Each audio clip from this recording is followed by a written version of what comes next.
Early one Montana morning in July 2008, a handful of men dragged a fancy camera and heavy tripod down to the edge of Swift Current Lake in Glacier National Park. One of them was Buddy Squires, a cinematographer. Another was Dayton Duncan, a writer and producer.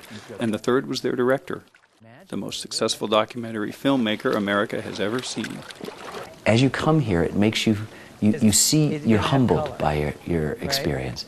You're looking at time on this immense scale.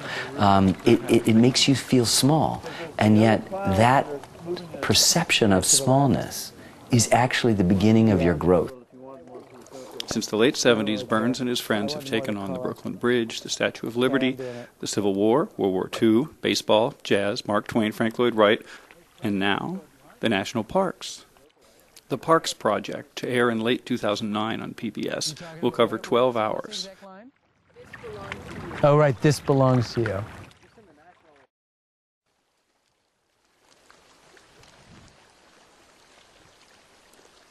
Being out shooting and getting up at 3 in the morning and lugging the equipment a half a mile to get to some right angle, and the light comes up and you've got this shot that you know will be in the film.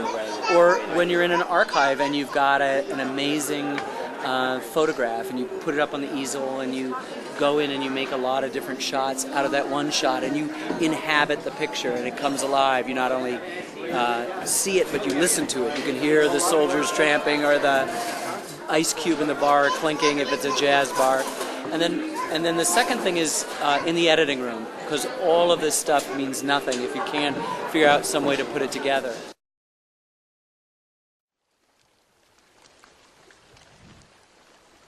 For some reason, Buddy and I went across the Brooklyn Bridge and looked back west towards Manhattan, and the sky opened up, and it's light we've never seen ever again. It was orange at the horizon, way over New Jersey, but there were dark silver and gray clouds. We were careening around Brooklyn, getting all these shots, and one of them was these two decrepit old warehouses with a tractor turned over and bricks. It looked like the ruins of a bombed-out city with the bridge in the background, and we get these tugboats coming up in light. Nothing. It didn't end for the 15 minutes that we had this stuff, and we got almost a roll of film, and we used almost every shot in the final film, and it was roll 53, and we still to this day, this is April of 1979, we refer to roll 53 light.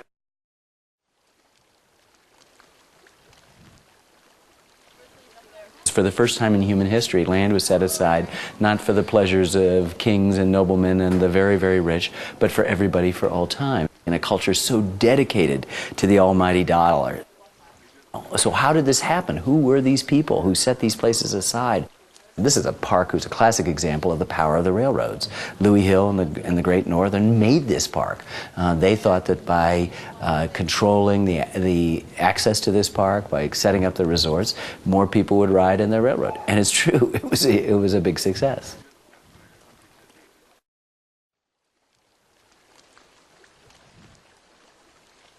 Did you ever borrow a branch from someplace and bring it along? Haven't. No, never.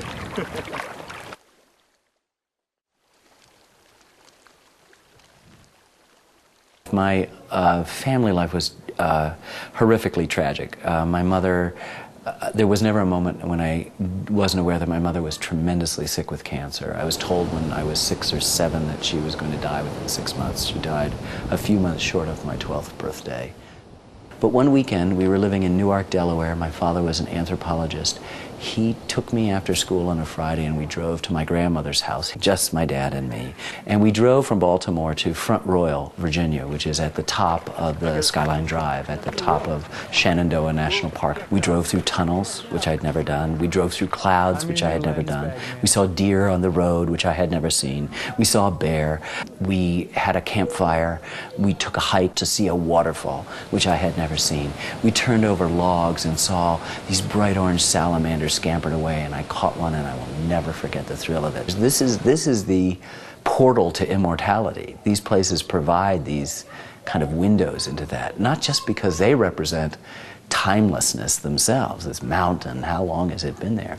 But because we connect to our future generations that way.